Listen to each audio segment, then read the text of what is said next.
Screen Heroes. I am Rae. Joining me as always, or as usual, or whatever you want to call it, are my two favorite hosts in the whole wide world, Ryan. Hello. And Derek. Yo. Ian's going to be sad. Ian doesn't listen to this podcast, so it doesn't matter. For context, Ian is your co-host on Costume Couture. He is, yes. So, and he's been on the show a few times. Absolutely. Ian joins us approximately 3 or 4 times a year. Yeah. It's really nice of him. It's wonderful. Yes, absolutely. So tonight we are talking Iron Fist Season 2. I hope you have binged it. We gave you plenty of warning. I'm really excited to talk about this, guys. Yeah, there's definitely some stuff that happened. It was some enjoyable things. There was some content in the episodes. There's, about 10 episodes worth of content, I would give approximate. Or take. Yeah. Before we get into it, though, let's do our news segment. Let's do it. So I believe when we were gathering our news, the first thing that happened that we didn't get to talk about because it dropped like Wednesday morning is the Superman bullshit.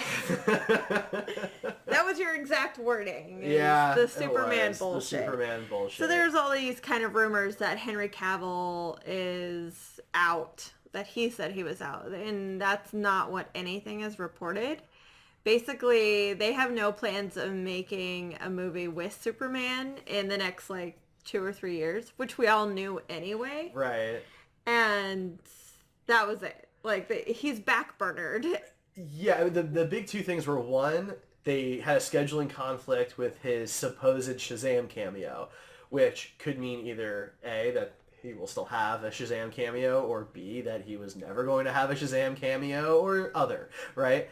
And then that they want to do a Supergirl movie, and people who do not understand the comic book stories or how time works also said that Superman then would be an infant in a Supergirl movie, had to be an infant in a Supergirl movie, and so obviously Cavill couldn't play the infant. Now, I will say, I think Cavill's a pretty good actor. I think maybe he could pull it off, but... They just put his mustachioed face on the little baby body. Yes. So, of course, it was all just circumstantial bull, and what frustrates me here the most is that we very well may never see him play Superman again, and all of these people will, stand on top of their desks shouting that they were right the whole time, but they were just coincidentally right. Right. They were right by accident. And now everyone's going on the flip side and saying this was a rumor mill designed to drum up controversy. And yeah, that's what you guys did to create your clickbait articles. And now you're going to report on the clickbait articles that you yourselves created. Well, more likely what it actually was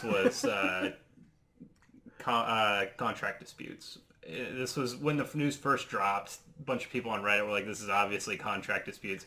Somebody from Cavill's camp leaked this information so that the internet would be like, no, what are you doing, WB? And then they'd see it and go, oh, well, maybe we should make a Man of Steel 2.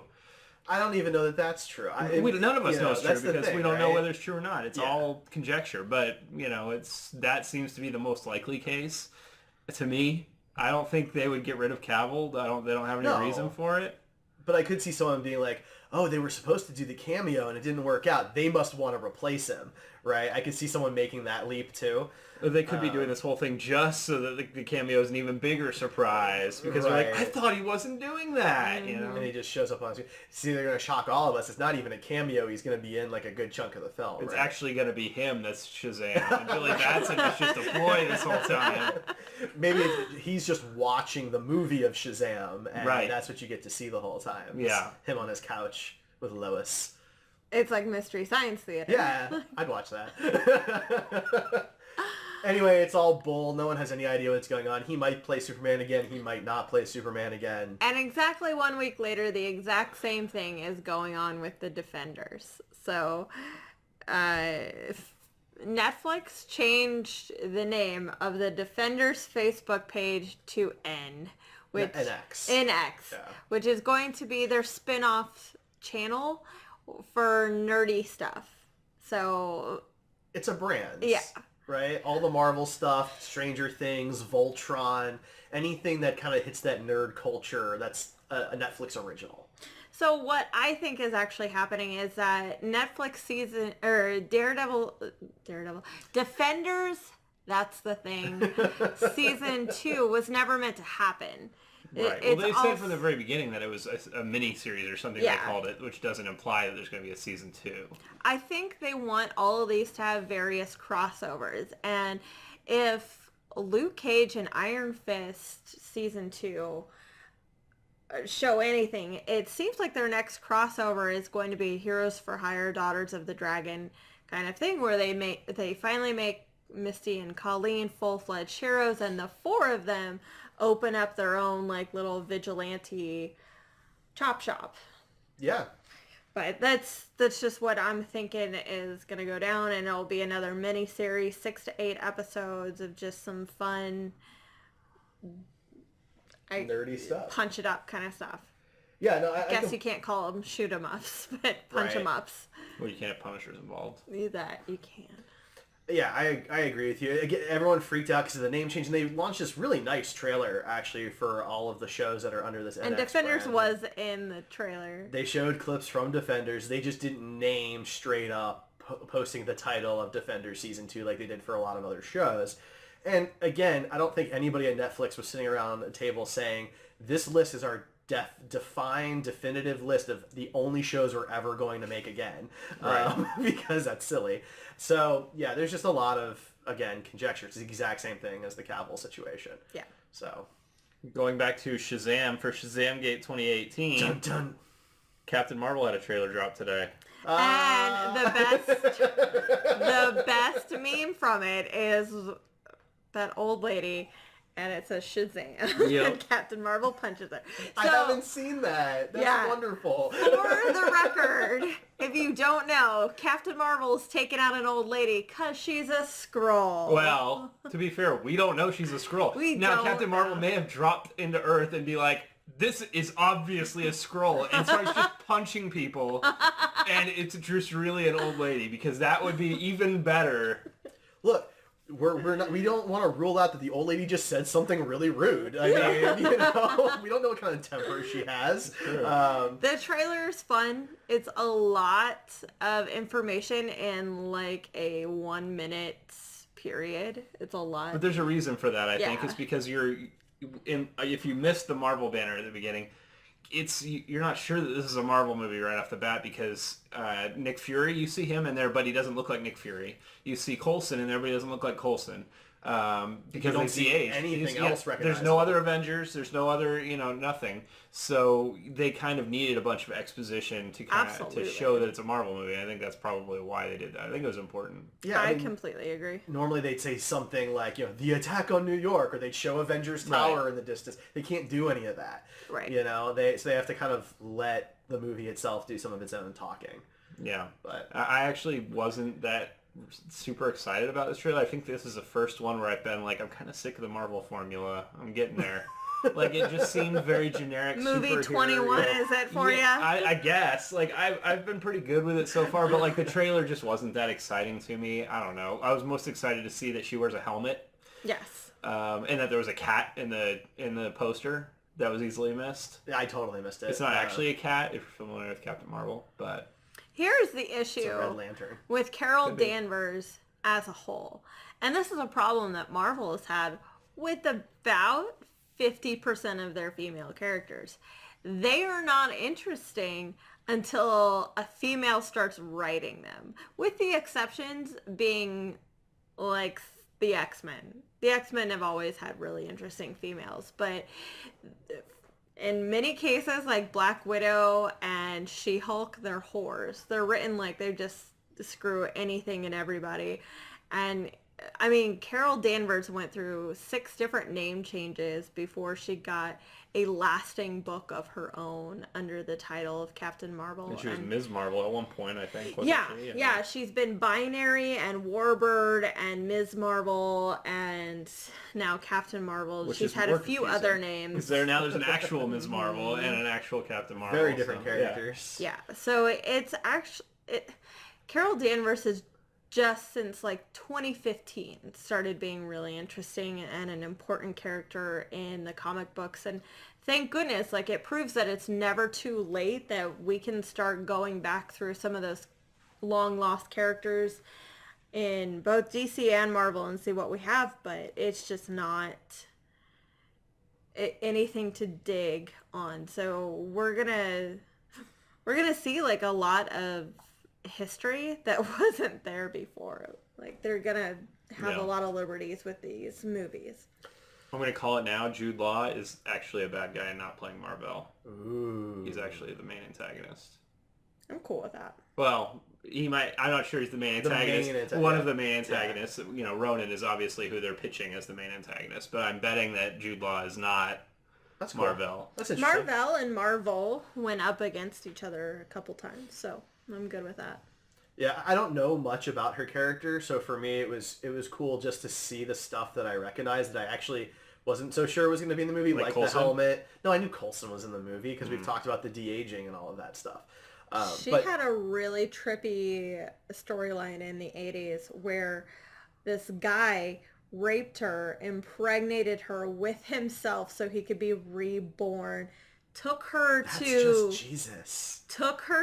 another like planet, and then just dropped her back on Earth, and nobody had any memory of it. So like they were all gaslighting her. It reminds me of the Swamp Thing storyline where he takes over Constantine so that Constantine can impregnate Abby Arcane with a swamp baby, and like this weird storyline. Anyway, that sounds, except there's less rape in the Swamp Thing one. Yeah.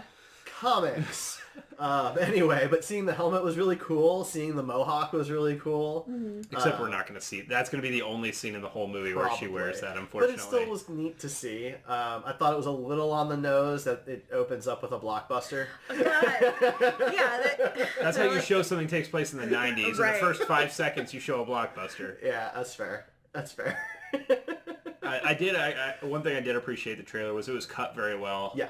It was the way they were cutting between her falls and getting back up and things like that was interesting. You know, it was very creative the way they did that. So I'm hoping that the movie follows suit and is also cut in an interesting way.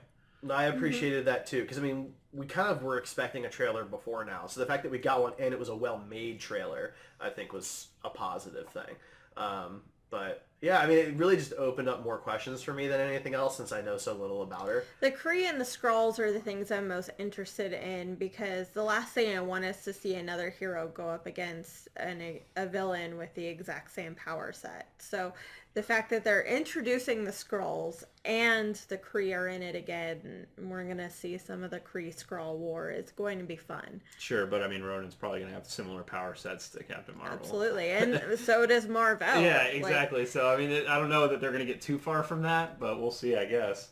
But having the Skrull introduced into the MCU is definitely something that's very important. Because, I mean, then they can go with Secret Invasion being the next big Avengers movie, and that'll be fun. Secret Invasion is a fun storyline, and the entire time you're reading it, it gets in your head. It makes you very paranoid as who's a Skrull and who's not. What if Bucky did die in World War II, and now he's actually a Skrull this whole time?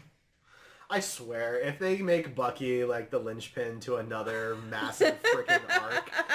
I like Bucky, so I would It's not be fine personal, with it. It's just a little boring at this point. Sebastian Stan needs work, Derek. And again, it's not personal. I'm not saying a little personal. He's not performing poorly or anything like that. The story just doesn't interest me that much. Well, Captain Marvel dropped today, but 2 other trailers dropped this weekend. It was the new Halloween trailer. And while I'm not a big fan of the slasher genre, the trailer was cool because Carpenter and Jamie Lee Curtis introduced it together. So it really did seem like a farewell from the 2 of them.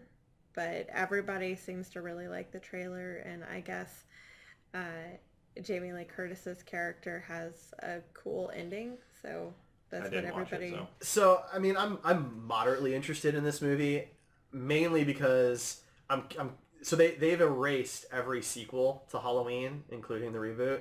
So Halloween H2O, any of the other sequels, none of them happened. Mm-hmm. This is a direct sequel to the original, very first film that Jamie Lee Curtis was in.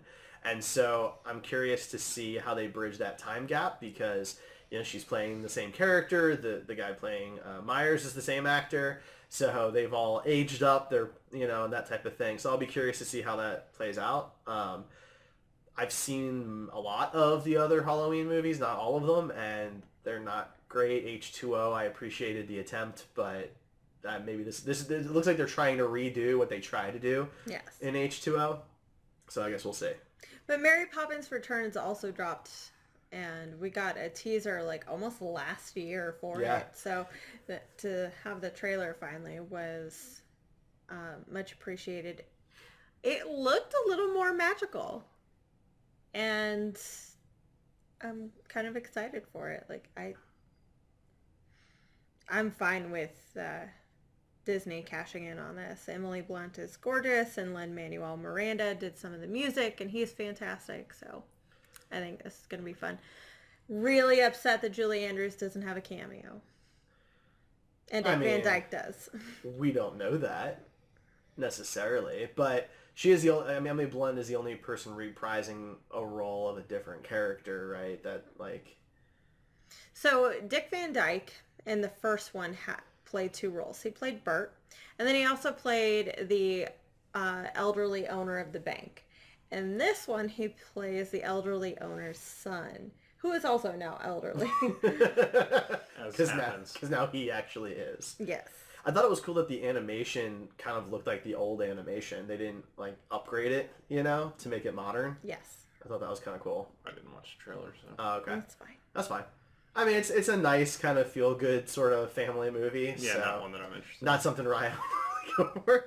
Ryan doesn't enjoy being happy. No. Ryan wants to see the new Nicolas Cage movie that's a 94% on Rotten we didn't Tomatoes. talk about that at all, but that's pretty crazy, right? I mean, Absolutely. He's an Oscar winner, but you kind of forget about that sometimes. Well, it's that episode of Community where Abed goes insane trying to figure out if Nicolas Cage is good or bad. Yeah, which I mean, I think it's more of a question of do you like him or do you not like him more than anything, because for some people he's going to be super grating and his overacting or whatever you want to call it. The bees. Yeah, it's too much. But for other people, they relish that. Like you. Yes, absolutely. I'm actually convinced that he is a good actor. He just isn't always in a good movie. Yeah. That's fair. I think he always puts everything into a role, and sometimes that isn't necessarily right for the movie that they wanted to shoot. Maybe, but a single actor rarely can save a bad movie too, right? And I think I've seen him in some bad stuff that isn't his fault for being bad necessarily. We're talking about the movie Mandy, which is I guess it's a horror film. It's a horror film. Yeah, it's like a thriller like a crime thriller or something, I think is what it's on IMDb. I've only seen really good reviews, but everybody says that it's trippy as hell and that it's cagiest. And, yeah. I can't decide if I want to see it or not. You want to go on a little mandate with it's Ryan. out there. And it's not a Nicolas Cage problem because I like Nicolas Cage. This movie just seems a little out there for me. It does. That's true. So, but it is a little indie movie, so you're not going to be able to see it at your normal theater. You got to go to what's the one, Alamo or something like that to see it. I thought one of the AMC's had it listed. Alamo. Every once in a while, the bigger AMCs will have some of those films, but they don't do it in their smaller theaters. So, the Ward Parkway and Legends aren't going to have it. But... Latham might. Maybe. Yeah. They do have 28 theaters. Mm-hmm. To everybody from not Kansas City who's listening to the podcast. Sounds like a bunch of nonsense. Yeah, that was really boring. I'm so sorry about that. So we actually did sign up for AMC A-List this past week. We did. And so that I'm basically only looking at AMC theaters now. Sorry, everybody else. It's nothing personal. So... they just announced today that Netflix is going to produce a live-action Avatar: The Last Airbender series. Woo! With the original creators on board to be the showrunners. And they said that they confirmed it. They said that they're going to do everything in their power to make sure it's not whitewashed or watered down story. They should have M. Night Shyamalan direct it. Stop it. Get out of here. The composer from the show is also composing the music for this one. He's bringing back. So, I mean, it sounds like they're trying to bring back as much of the creative team as possible to convert it, of course, to live action. You're not going to necessarily bring in your animators. But of course, the creators were on Twitter all today. They want to add new things to the story and not just adapt every single episode straight through. So they're going to hit up some of their other content, like their comic books that they've produced, Oh, cool. and continue the story that way. But I imagine they'll also leave out some of the filler episodes, like The Great Divide, which was horrible. So does a live action Avatar mean that you're going to be doing more Avatar costumes as soon as the Probably. photos start dropping from it? Well, I already have a Katara that I haven't shot yet, and I'm really sad about that. But it's, And we've talked about me doing an Aang. Yes. But But maybe it's time I do Azula and Kyoshi too.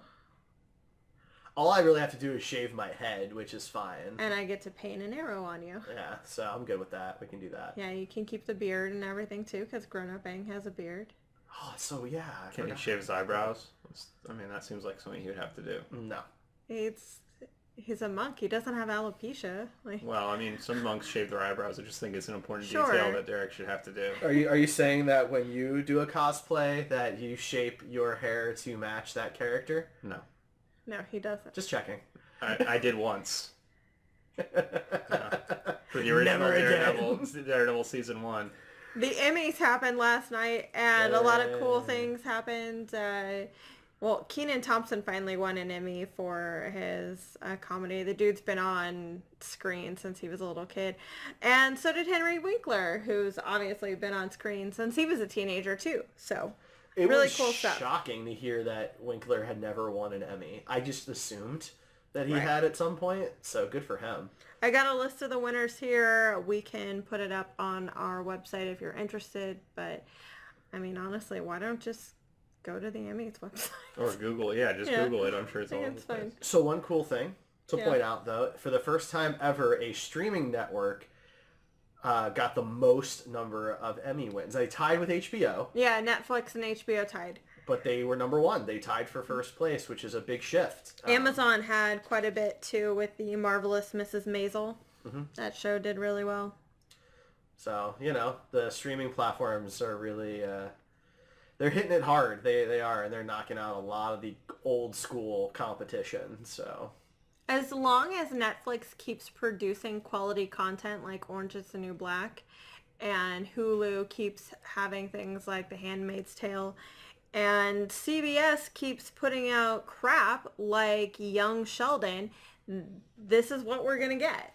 I do want to say, while we're talking about Netflix, that somebody on Reddit did took their time to go through the top 250 movies on IMDb and find out how many of those are on Netflix. Because the whole thing that Netflix was built on was you can go watch whatever movie you want that you loved anytime. And something like, I think it was 16% of the top 250 movies of all time are on Netflix, which seems very low. when you say of all time, do you mean like as far as like rating is concerned? IMDb rating. IMDb, I'm sorry, IMDb rating. And then he went and did the lowest 100 ranked movies, and 30% of the worst 100 movies on IMDb are on Netflix. But I feel like that they need, instead of doing so many, I know these shows are drawing in the ratings, but I think they need to refocus a little bit and go back to when they started. They had a lot more of those top 250 movies were on Netflix at that time. The percentage was much higher. Well, less people want to give them their content now, Yeah, and that's because everybody wants their own streaming platform. Well, and all of these movies are owned by production companies that now own networks, right, Yeah. and streaming platforms. But a big piece of it is Netflix has kind of shifted because they've shifted away from discs. They're shifting more to television shows. So you can stream all your shows, and that's what a lot of people do is rewatch shows over and over again.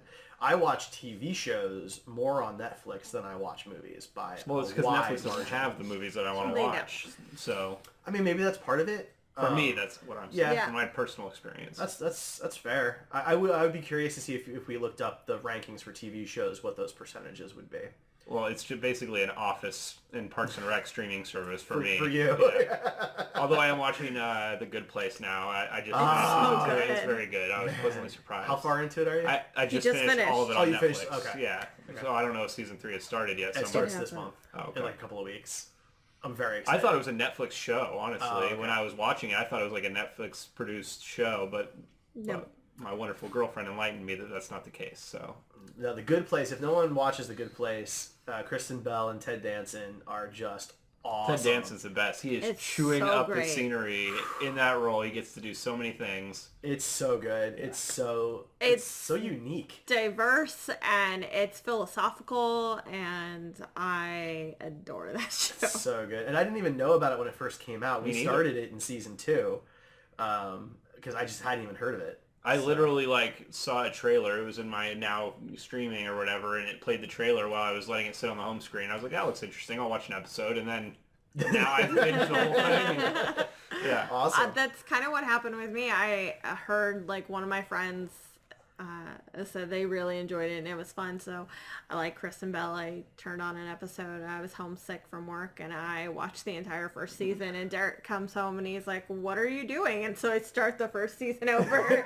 I'm binging a show without you. Yeah. How dare you? That's usually what happens. I start a new show. He joins me at episode 3 or 4 and he's like, no, we have to start over now. Sounds about right. All right, so we're going to take a little bit of a break. Before we do, here's my question to you guys. What is Are we doing this again? Yes. What is your favorite movie where one actor plays multiple roles? And we'll answer this at the end of the episode. Yes. Are you with the Force? Is the Force with you? Well, the Force is with us over at the Echo Station Podcast, a new Star Wars series from the Heroes Podcast Network. Join us in a galaxy not so far away every other Monday as we discuss everything Star Wars from the original films through the whole EU. So pour yourself some blue milk and get cozy in that tauntaun with the Echo Station Podcast. Find out more at heroespodcast.com. Here we go. Multiplicity. All right, we are back. We are back. So we are here to talk Iron Fist Season 2. Yes. Spoiler alert. Yes. All right, so let's do this. What'd you guys think of the entire season as a whole? Much better than the first season. I think that is almost objective. Yeah.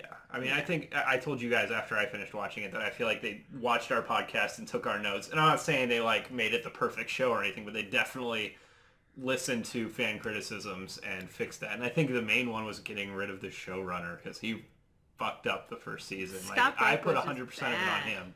Yeah. I think the pacing was a big piece of it too. So this was 10 episodes where all of the other standalone shows are 13 episodes. Defenders was 8. And I think that 10, even though 8 felt long for Defenders for some reason, 10 felt right. I felt like I got through For it really this quickly. show. For this show. Sure. Yeah. I mean, and we've said in the past that we think that those episodes or those seasons are 3 to 4 episodes too long anyway. So Yeah. I think that... I mean, for Luke Cage, I said that there was at least 20 minutes in each episode that they could have cut because it was boring or unnecessary. And that would have shaved off 3 episodes by the end of it. So it's same thing. Some of them weren't as bad. Daredevil season 1 and 2, I felt like were pretty well paced. You could have trimmed it out a little bit, but I think 10 episodes wouldn't have been enough. I think Daredevil's a bit tighter. Maybe they could do 11 episodes or something like that, but I think Daredevil is just tighter. And I don't know why, but... Season 2 of Daredevil also had Elektra and Punisher in it, so you had Huge a lot more. storylines. Yeah. Mm-hmm. Now, of course, Season 1, I still think Season 1 of Daredevil might still be the best single season of all of these Netflix shows. Punisher for me, and then the Daredevil season. Punisher was great. Fair enough. I haven't watched Punisher yet, but anyway, I thought this was much better than Season 1. I thought it was a much more interesting story. It had me wanting to continuously watch it rather than feeling burned out after a couple of episodes. So Agreed. Yeah, and a great villain. Very clear who the villain was pretty much through the whole season. And in season 1, we met this character, and he, I guess because Davos. Davos.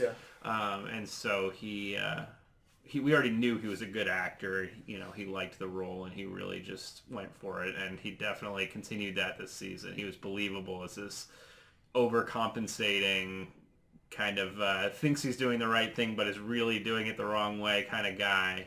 The villains in the season were very strong for me. It was crazed. It was really good. Sacha Dhawan did a great job.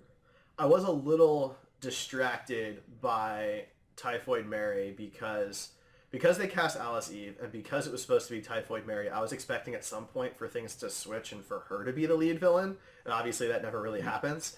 It's kind of like Punisher in Daredevil season 2, where he wasn't really the villain, but he was definitely an antagonist for the main hero. But she was barely an antagonist. Even calling her Typhoid Mary bothers me so much because She she's wasn't Typhoid Mary in so this different now. They Only just showed 2 of her personalities. yeah, they just have share a same name, but her being Typhoid Mary is problematic for me right now. I think if they pursue her character in season 3, then I'm going to be much happier. And if so, that'll mean that Iron Fist is the only show to set up their villain a season ahead of time. Not true. No? Punisher. Oh, well, we still don't know if they're going to follow through with Jigsaw as much as He's been possible. on set in makeup. Yeah. Okay. I mean, we don't know from a trailer or anything, but we know from news. I mean, Luke Cage kind of did that. Bushmaster? But with Mariah. Yeah, kind of. I don't know. That's a weird one. But, I mean, yeah, you could make the argument for that. I mean, she was a villain in season 1, too. So, I mean, she's more continuing. I mean that Iron Fist, like, set up 2 seasons in a row now, which is impressive. If that's the route they go with. I would say that I thought Alice Eve was the highlight of the show for me. She was so good. Yeah. I'm not as invested in the comic character. No, I know enough about her. In the comic book, she has 3 distinct personalities. And in the show, they related to 2 of those personalities. Typhoid Mary is the 3rd personality that they did not show in the show, and she's... But they hinted at it. Yeah, when they show her, like, how did you survive that? And she's, like, all bloody in, like, the war or wherever she is. That's kind of hinting that Typhoid Mary is this 3rd personality. But the ones we see... Well, she even admits it at the end of the season. That's true, yeah. There's another personality I'm not aware of. Right. So... You have Walker, who's, like, the military, very, like, Punisher-y kind of character. Yeah. And then you have Mary, who is just... wonderful, a delight. Just a pleasant person to be naive, around. An artist. I like the fact that water kind of was the trigger, and adrenaline was kind of a trigger. Like, she has these specific triggers. Yeah. But Alice Eve as the person playing it was extremely believable for me. Heterochromia she has, and that really was really cool. Even though technically Typhoid Mary has 3 personalities, it was interesting to see that. I didn't know that until I saw the season, and then I went and looked up, and she actually does have that. There was, I don't know, her acting was great. You could distinctly tell what personality she was without her even talking, just by her mannerisms. Mm-hmm. Much like Christopher Reeve in Superman when he was Clark Kent, he would slouch and do these other things. I think that's a really good example. Yeah, I thought she was wonderful. She played the duality very well, and the showrunner, the props and set, they worked with her surroundings to play up the duality. And so everybody did a great job building on the Mary Walker character. Yeah, I agree. I think she was a highlight. I found her character to be to be more interesting than most of what else was going on. Like, not that Davos was a bad villain or anything, but it was a very clear, cut and dry situation. Yeah. He felt slighted by Dany. He was going to make Dany pay. He felt righteous. Yeah, he was going to take the Iron Fist and do what Dany couldn't do. Right. There's not, any gray area or complexity there. I found Mary's character to be so much more compelling to watch. Right. Which was really cool. I mean, this isn't anything against Finn Jones, but Danny Rand was still one of the less interesting characters on the show. He was tolerable, though, at least in this. He was written better this season, for sure. Oh, yes. He didn't call himself the immortal Iron Fist defender of Kunlun and wielder of the hand or killer of the hand or whatever. Kunlun's gone. Yeah, that's true. Fair point. So I mean, Mary Walker. You guys haven't watched Jessica Jones still, right? No. Okay, so there's a character in Jessica Jones named Trish Walker. Yes. Who looks very similar to Alice Eve. Yes, she does. And is also named Walker. And so it's just this very weird thing for me. Like, when I was watching it, I was like, what? Okay, are they going to be... I know they're not related, but it seems weird that you have 2 actresses that look very similar with the same name. Yes. So that was a little weird. But that is weird. I don't think it'll play any role. Probably not. But it was a little weird for me. So how'd you guys feel about the Colleen and Misty side stories constantly? Well, Colleen wasn't really a side story. Basically, the whole season was about Colleen and not about Danny Rand, if you ask me. In retrospect, it totally is that way.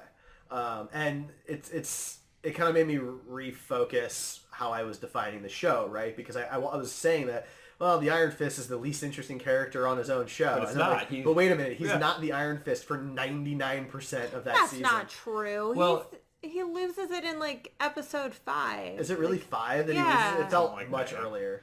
So, a big complaint I read on Reddit and the other spots on the internet was that it's Danny Rand's story and that Colleen took it from him. But I couldn't disagree with that more because it's not called Danny Rand. No. It's called Iron Fist, and the show is doing what it's called. It's following the story of the Iron Fist, not the story of Danny Rand. There's been 30 other Iron Fists or whatever in the history of Kunlun and whatever else. So, you know, I don't know. They gave people what they wanted. Everybody was pissed that they didn't cast an Asian actor to play a white character for whatever reason in season 1. And now they have their Asian Iron Fist, and, you know, they're bitching about that. So it's just one of those they can't win situations. I'm definitely not. I am very glad that the season ends, basically ends the way that it ends. I have a little bit of a problem with the very last scene. We'll get to that. But I love that the season ends with her as the Iron Fist. Yeah. I think that is so awesome and so much more interesting to me because she doesn't really want it, right? Danny thought it belonged to him. Davos thought it was his birthright. She takes it as a responsibility. Yes. She treats it a lot differently too. She decapitated Bakuto, and that man kind of led her when she was a wayward teen. So he wasn't like a father figure. He was definitely an older brother mentor figure. And the fact that she had to kill him in the end of Defenders was pretty scarring to her. And I appreciate that it took some growth, that she was like, no, I'm done with this. Like, this is my responsibility. I'm not going to mourn his death, but I'm also not going to train any more people to be killers. So, you know, for a long time watching the show, I was like, come on, I just want to see Colleen kick some ass. Like, let's get that katana out. But finally, for the payoff was so good that I understood why they kept it out of her hands so long. And she did get to kick some ass too. Like, she fought the teenagers and she fought the people she fought the Crane sisters. So she still got to kick some ass throughout the series. That was actually one of my early complaints, was when I was talking to Doc Rev from our chat, was that when he had been through the whole season and I only been through 4 or 5 episodes, I was like, you know, Colleen is kind of like just this weakling that isn't doing anything now. And we all know better. Yeah, I mean, we all said that Colleen was our favorite part of season 1, I'm pretty sure. Yeah. And, you know, now they've just turned her into somebody who's not as interesting. And you know, obviously it ended on a stronger note for her, but I do wish that they had given her a little bit more to do early on. That part was a little irritating. I mean, I went into this season knowing that I like Colleen better than I like Danny. Right. And so I wanted to see more Colleen, and, you know, we got that obviously at the end, but, you know.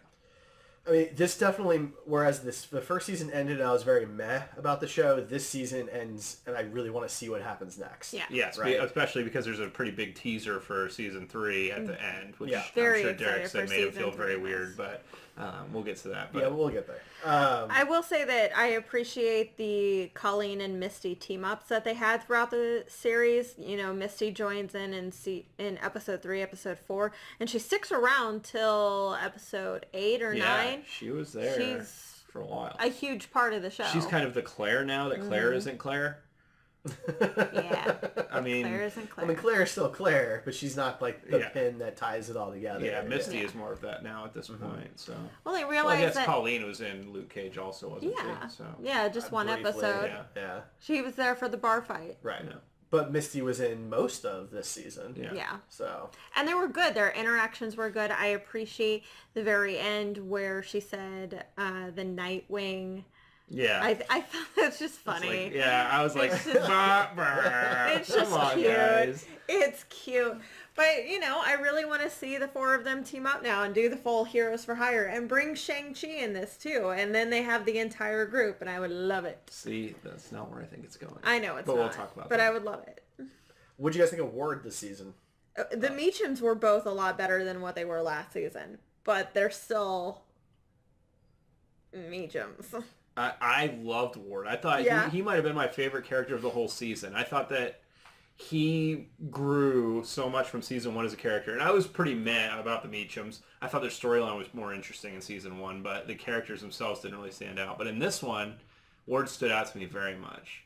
And part of that may be due to my personal life. I have somebody very important in my life that has suffered with addiction and is gone through the 12 steps and is 9 years sober now. But so something I've been learning about as this person's been in my life is that, the steps to recovery and things like that. And a huge part of his storyline, even when they're not quoting the steps and everything, you can see the steps in action. And it made that his storyline much deeper for me than maybe it would be for somebody who doesn't know as much. I don't really know that much about 12-step systems, but I know more than I did. Well, he's basically the only significant character on the show who's actually going through like normal issues that like other people but can also relate to. ridiculous issues. Right. Yeah. But he's almost like the entry point for us normal people, right? Because none of us are martial arts expert, right? None of us have powers or martial arts expertise or katanas, or anything like that. They're not trying, we're not trying to raise, the power of the dragon and sell $4 million bowls or whatever. He's like the normal story that's going on. Even the relationship that he has with Bethany, it's a normal conversation. It's about normal stuff. And I love that relationship too, by the way. Bethany was really great to have around. She was, but I felt like she was a little bit of a tool to just improve Ward's character. So I don't know. Yeah. I felt like she was a little wasted in that. But it was interesting, at least, the relationship was. I just thought that Bethany wasn't there for Bethany. We have no use for Bethany as viewers. Ward needs Bethany to grow and move forward. And if she gets more development in season 3, awesome. That'd be really cool. But if she's gone forever, well then, at least she served her purpose and she wasn't a useless character to have around. Well, he has a kid with her now. So, right. Which is why I think that storyline, whether she's there, is going to be right before he disappears for, quote, months. 3 months or whatever, yeah. Look, she said that she didn't want him in her life right now. Yeah. He needed to be better.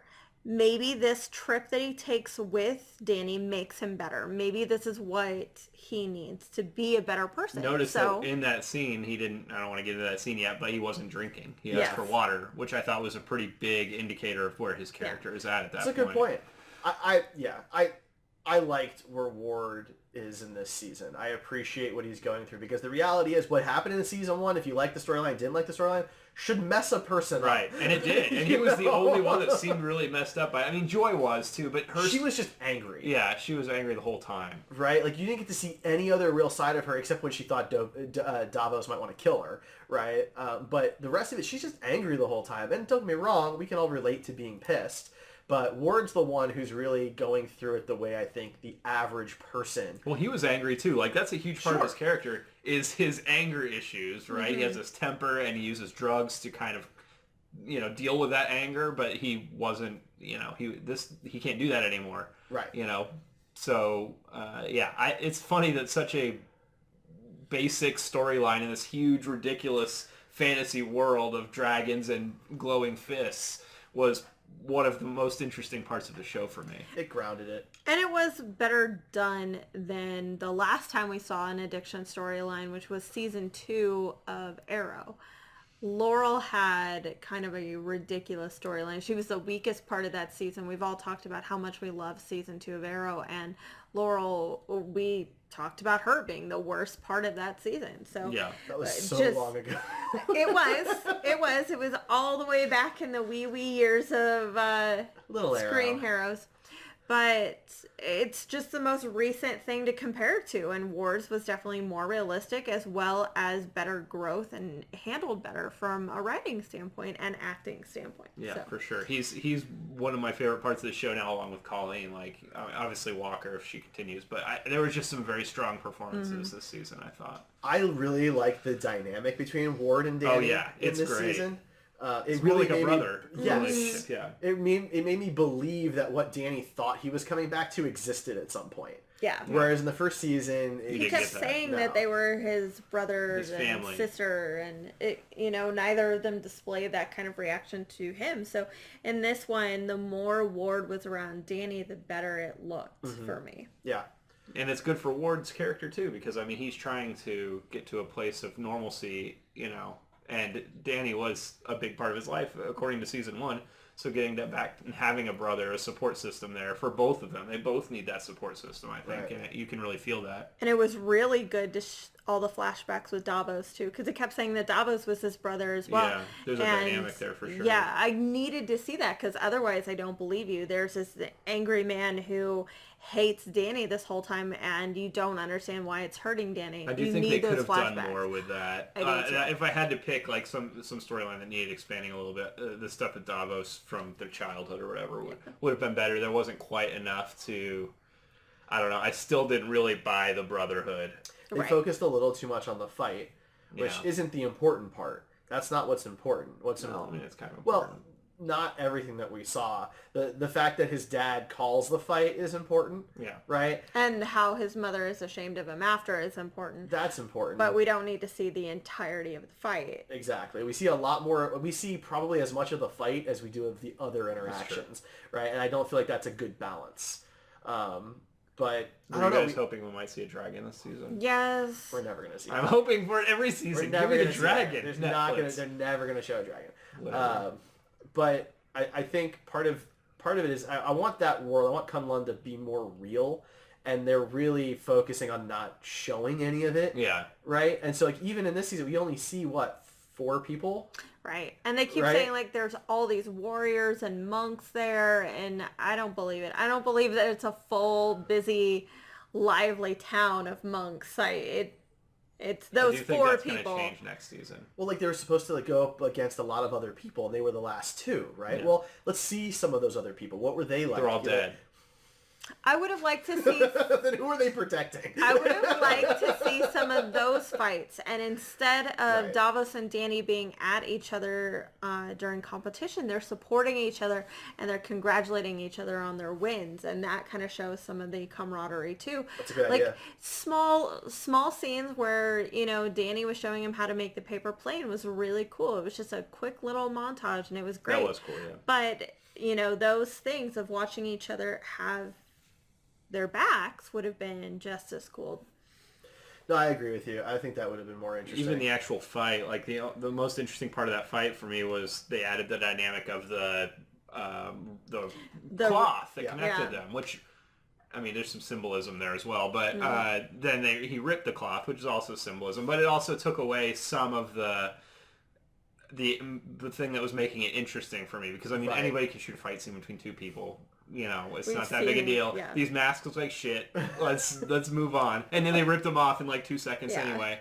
Thank God. But so I mean the fight wasn't even that interesting in itself. Like if it had been an interesting fight, the choreography was fine. But if they had done more with that, making it a more interesting fight, I think that would have been better too, personally. Yeah, it just seemed a little one-dimensional, right? It's in this flat space. It's a basic arena, so it's just...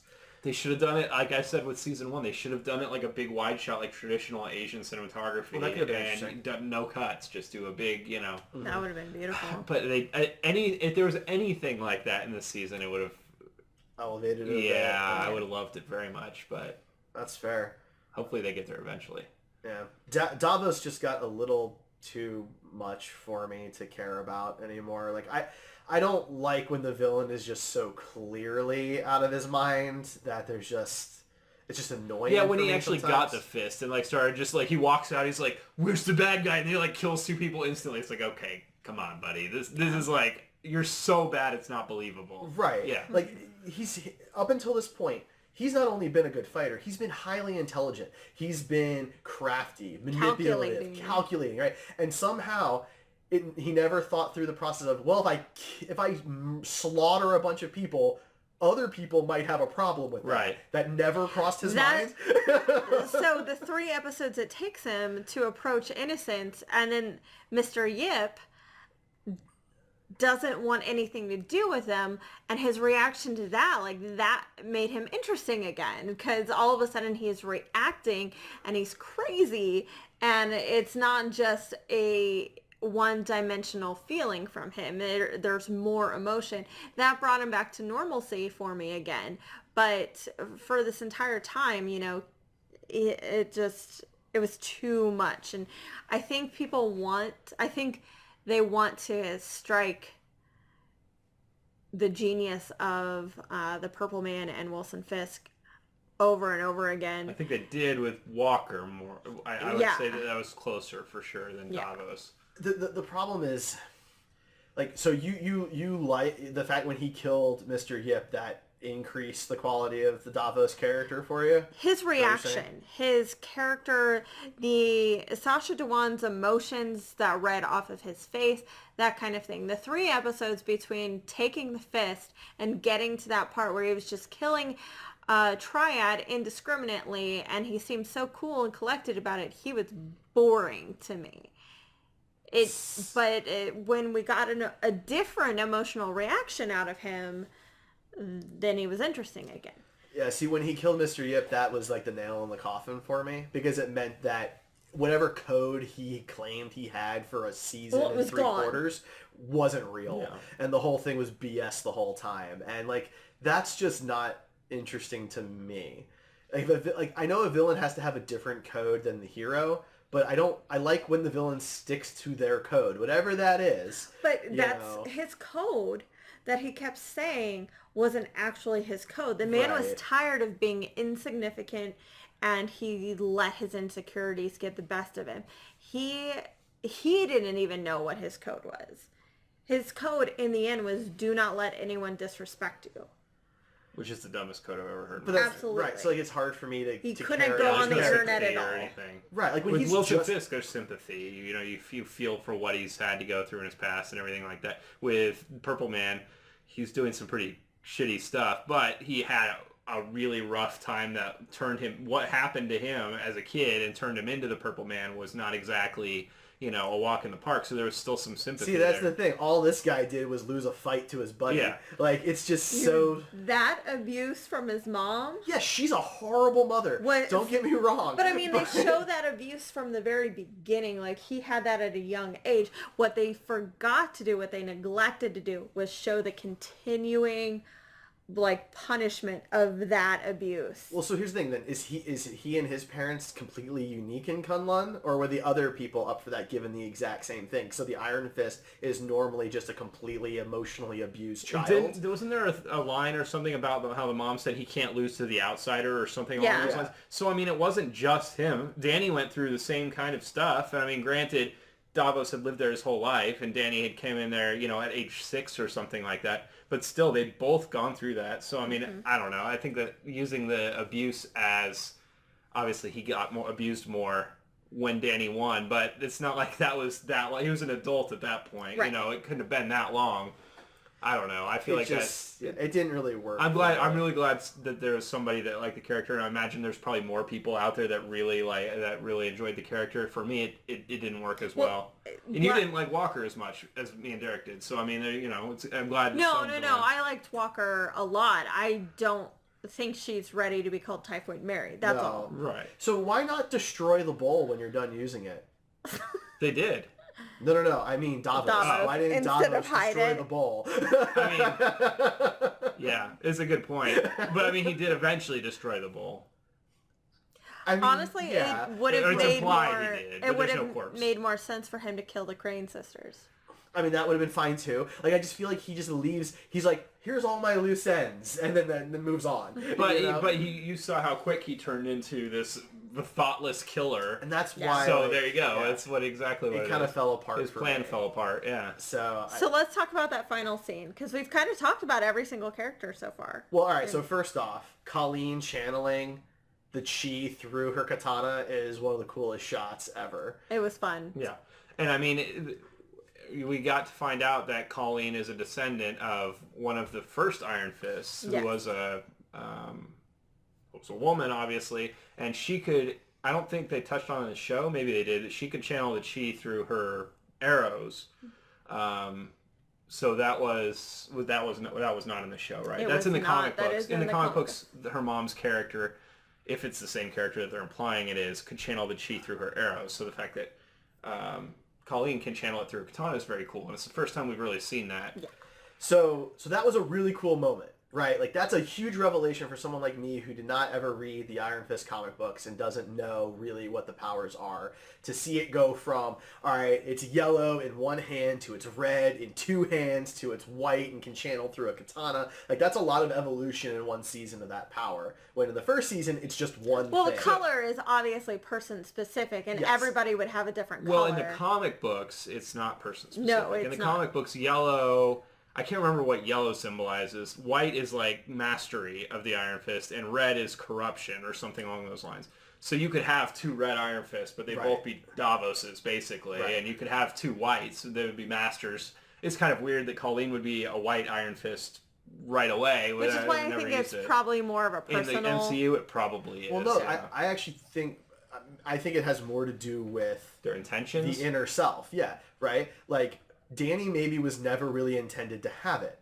He was there by accident. He won it by a stroke of luck because of where the sun was and the guy's dad calling the fight. You missed the little scene where he did the nerve hit to set that up. It wasn't a stroke of luck. He knew that the sun was going to come out. No. I don't Sun's mean chamber. that it was lucky that the sun happened to be there. It was lucky for Danny that the sun was in a position for him to set that up. You know what I mean? But he knew that. I That was know. all planned. That's not luck. Well, no. Okay. If there had been a solid roof, he couldn't have done it, is my point, and would have lost the fight. That's the luck that I'm talking That's fair, about. but he knew Okay. how to work his surroundings. Which is great, and he won, and good for him. Okay, my point is, though, that Colleen, I think, is the first of those three people who actually deserve to have it.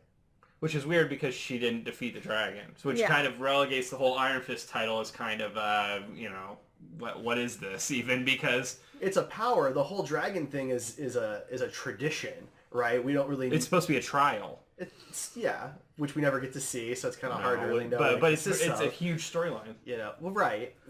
But we don't see it. In the MCU, we don't really know anything about it. But what we do know is that Danny was in Kunlun by coincidence, and Davos stole the power, and Colleen took it as a responsibility because it was the right thing to do.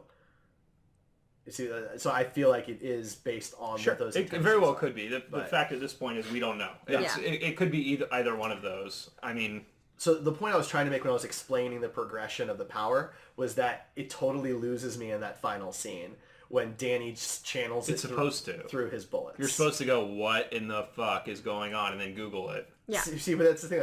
That wasn't my reaction. My reaction is, well, that was silly. And And probably a lot of people did have that reaction. I thought it was a lot of fun. I think Danny needs to lighten up. That's what fair. we've needed since season 1. Like, I love the Ultimate Spider-Man cartoon, and part of it is because of the side characters, who Danny Rand is a side character, and the entire time he is a go with the flow, carefree Which is what he should be. hippie. And I love that. And this Danny Rand is uptight and too serious. And so finally we get to see some fun cowboy-like antics. And it was one small scene, and Ward was actually the star. His negotiation skills were hilarious. Yeah. And this was just a really fun little moment where I needed to see Fun Danny. And I got to see Fun Danny. And I don't care about the logistics of 2 chi bullets. I don't. that's fine. You don't have to care about the logistics. Part of it was also I felt like it undercut what we just saw Colleen do, which was supposed to be at the moment. When you see that moment, if you don't know the comic books, which I imagine most watchers don't really know, when you see that moment, that's like the coolest thing you've ever seen the chi do. And then it's immediately overshadowed by what Danny does. I don't So- think it overshadowed it. See, I'm not a comic book reader, right? I had to Google this stuff, a lot of it. It didn't overshadow it for me. What it immediately made me do is go, okay, so Danny Rand, our MCU Danny Rand can't do kung fu. right? Like the actor isn't good at kung fu. Yeah, So Sam they're Jones. giving him a way of still being a cool Iron Fist that people are gonna like without him having to actually learn martial arts because he's not a martial artist. That's what it seemed like to me, which is obviously out of That's out of universe. right. It is. Yeah. But it's still it didn't overshadow it for me. I thought it was cool to see something so unique in a martial arts, something that's martial arts based, because it's called Gun Fu in the comic books. If you're not familiar, it's literally called Gun Fu. I'm not making that up. I know. And it is, there's a Iron Fist that has that power, and that's a pretty cool storyline from what I understand in the comic books. And so to see that something cool like that, I don't know. I've always thought gunslinging and like, that kind of stuff is neat. So maybe I give it a little bit of a pass because I think that's fun, but I think it was a timing thing, right? If it had been second half of the season or the beginning of next season, it would have been a little bit different. But because it's the scene like right after you see her do this really cool thing, it just felt like it took a bite out of it. But that whole thing for me was an out of context teaser for season 3. It was not meant to like make any sense in universe. You're supposed to go, wow, what happened in those 3 months? Because apparently Colleen learned to channel through her katana in that time, which is not something that we've seen any other MCU Iron Fist And Danny was able to get his chi, or to get the Iron Fist back without taking it from Colleen, which is pretty important. And that's one thing I said. I was like, man, are they going to do an Iron Fist show where Danny Rand doesn't have the fist? Because that kind of sucks too. Like, I love the idea of the two of them being Iron Fist together. And so I was like, he's got to get it back, right? So I was happy to see that. My biggest disappointment with the whole season, though, a whole show, I guess, is the MCU is terrible at breaking up couples. They don't have anyone across the board have a stable relationship. I think that's kind of by design, though. I mean, it's when you think about the logistics, this is supposed to be a grounded reality. The logistics of being a superhero in our world, who would want to be with somebody like that? I mean, realistically, you can say, oh, I think Luke Cage is really hot, so yeah, I want to hook up with that guy, get some coffee. Iron Fist was the opportunity. Because you had Colleen, you're right, and you had Danny, and that would have been the one couple that would make sense. But they do, like, to me. But what happened in this season, I thought was fitting of the characters. They grew separate ways. It wasn't like a forced breakup. I felt like it was a very like linear path that they both went on. So it sucks. Like, I want those characters to be happy. I care about those characters, but I mean, it made sense to me, so it didn't bother me as much, and maybe that's just me again. I guess I'm just tired of the pattern, because it's like that in the movies. Nobody can be stable in a relationship. And I'm not saying we need to have every couple have the Hawkeye farm situation where they grow old and have kids together. I'm just saying that, these two really seem to make it work. I didn't think Luke and Claire would make it work. I thought we want Jessica eventually. Jones and Luke. That's the ones that should be together. I disagree. With Squirrel Girl as her babysitter. Fantastic. Anyway, that's what I'm hoping, is that they are able to get back together. And I love the note that Danny left her at the end. I thought that was really good too. I would be fine if they got back together. Honestly, though, Jessica Jones and Luke Cage, I think, would be great together. I liked their dynamic in season 1 of Jessica Jones when they were together.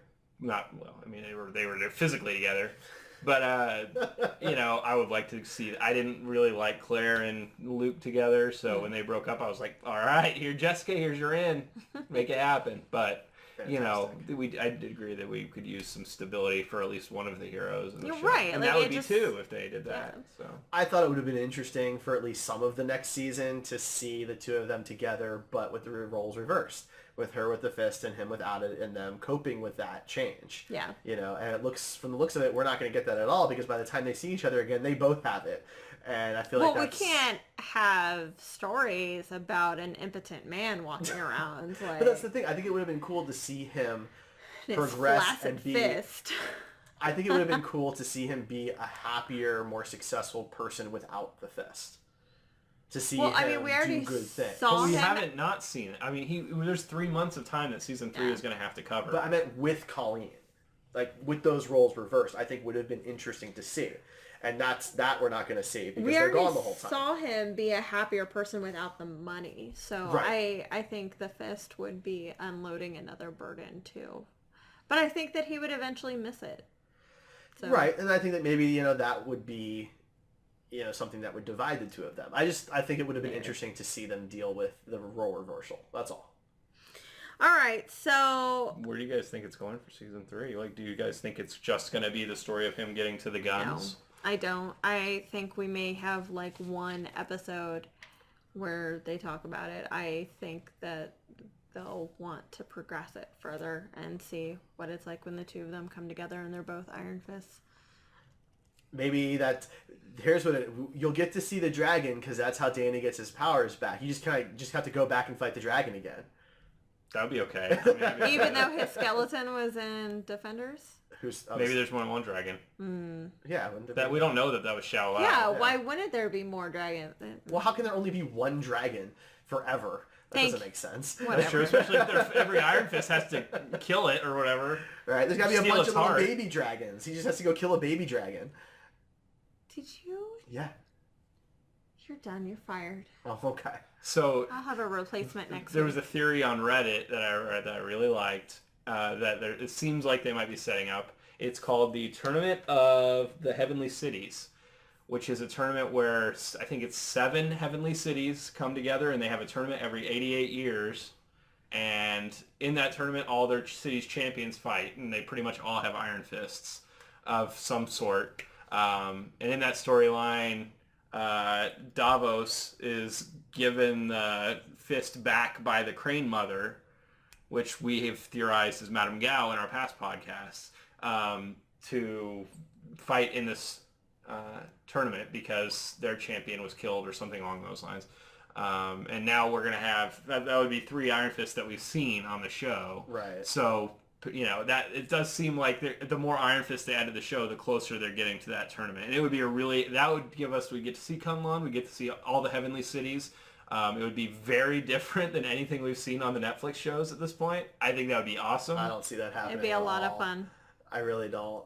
I'm not saying it wouldn't be cool. I'm just saying I don't see that happening. That's fair. I mean, I think it might be a bit of a pipe dream, but I think it would be very cool. They don't have to show the dragon, but it would be interesting to see such a different part of the MCU that we probably won't get to see anywhere else. You know what I mean? How many Iron Fists does it take to kind of invalidate the whole first season of this show where being the immortal Iron Fist was like the greatest honor ever bestowed upon somebody? Well, Iron Fist only lived 33 years, Derek. Except for one. Orson Randall, the guy that they were looking for at the end, he's lived beyond that. But every other Iron Fist has died at age 33. It's a bummer, man. Or I think they use their chi to extend their life, or there's some weird thing. But something about the Iron Fist who die at age 33 is very weird. That's horrible. That's right. Why would you want to be the Iron Fist? I'd be Did dead. anybody tell Colleen? Is it on their birthday? Like, when does it... Do they get like a few days after their birthday? Does she get extra time because she didn't become the Iron Fist until later? But neither did Danny. He was older when he got the Iron Fist. Not as old as I mean, he and Davos were the same age. yeah, give so or take, about 18, right? something like that. Colleen's got to be like 26, 27. Sure. She's gonna be dead soon. She's got like a decade. Maybe she gets to be 40. Yeah. Who knows? Wow. All right, what are you guys' answers? Ryan? Favorite movie? You have to answer too, right? Yeah. Mine is Tropic Thunder. Because of Jack Black?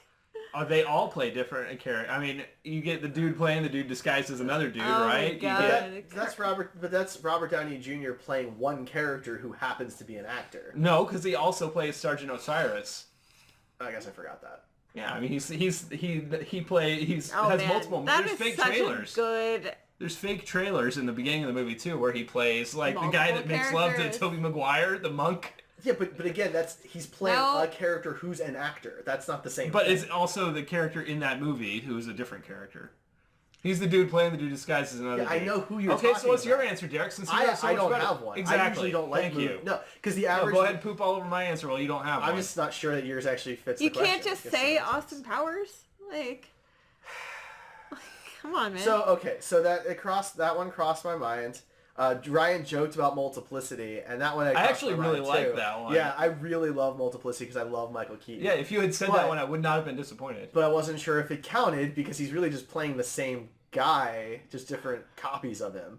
And I wasn't really sure what, Well, Rachel didn't give us all the rules. Rachel, So- clearly No, I this is a just failing said- on you because you didn't give us rules to Oh my it. god, it's one question. I know. I understood it, but apparently some people No. needed more logistics. I understood spelled it. out. I wasn't going to pick Multiplicity because you had called it out when we got back from our break. I didn't think it was even on your radar, so I love that movie. The movie's I great. had no idea. Do you have it up there? I don't. I've never seen it for sale anywhere. Or I would have it because I really like that movie. And I kind of got stuck on like the not good movies where that happens, like Eddie Murphy movies, which I don't like, and so I didn't want to pick those. I actually struggled quite a bit with this. I don't really have an answer. So, comedy-wise, I could easily go with So I Married an Axe Murderer. I love that film. Mike Myers plays himself, a regular character himself, and then he puts on prosthetics and plays his dad, and that's really funny too. But drama, Pan's Labyrinth. Doug Jones plays multiple monsters in that film. Yeah, but does that really count? Because they're all in somebody's imagination. They're different characters, though, so that does count. I have my answer now. Well, I'm glad you know the rules Okay. that Rachel's question set up. I love Tropic Thunder. I think it's a Yeah. great No, idea. I don't know why this didn't hit me until right now, but the Back to the Future trilogy. Yeah. Yeah, That's a good one. there you go. Yeah, I don't know why it didn't. But they're occur the to me. same character, Derek. Who is? I don't know. Biff plays a bunch of different characters. He plays his great-grandfather. He plays his grandson. Michael J. Fox plays his son. So, it's a few different examples there. Yeah, so definitely. No, you can't pick the whole trilogy. I just pick one. All right, Yeah. fine. Back to the Future 3 is my favorite. All right, there you go. Okay, so that's what we have, guys. I hope you enjoyed our discussion on the news this week, on Iron Fist 2, and our random question that was apparently very polarizing. Gosh. That was a tough one. I had a hard time. I kept wanting to like stare at my movies while you guys were talking. I always want to do that. Next week, we are going to be ranking the Pixar films. Ryan can't join us, unfortunately, so we need 2 people to replace him. We're going to bring true. on a new guest and 1 returning guest, but stick around. Join us for that fight, because it'll be a fight. There's also 20 Pixar movies, right? It would not be a There fight are if I was exact- here, just for reference. It I mean, I would argue for a few of them, but I don't really have that much vested interest as much as That's you why guys I do thought in like Pixar. that would be a really good one for me to topic. miss, Yeah. I'll We need throw to- out my votes, but I need to watch Cars 3 because I never saw that one. And Coco. You need to watch yeah, Coco. I fell asleep in Coco. No, you didn't. I started Coco while you were already asleep and you woke up at the end. Oh, okay. I only what- remember part of it. Yeah, so I'm looking forward to that. That should be a good time. Yes. All right. We will see you next week. Have a great week. And oh, yeah. God. Take us out, Derek. You can do it. You got this. Look. You can find Ryan at Buster Props on Instagram, Facebook, and don't at him on Twitter because he won't get it. You can find Derek at the Star Trek Dude on Facebook, Twitter. He's mostly on Twitter. Talk to him on Twitter. And then I am Siren Rae. Give me your money on Patreon. Thank you very much. We are Heroes Podcasts at Heroes Podcasts on everything. Like, share, subscribe right now. Thank you. We're done. Bye-bye.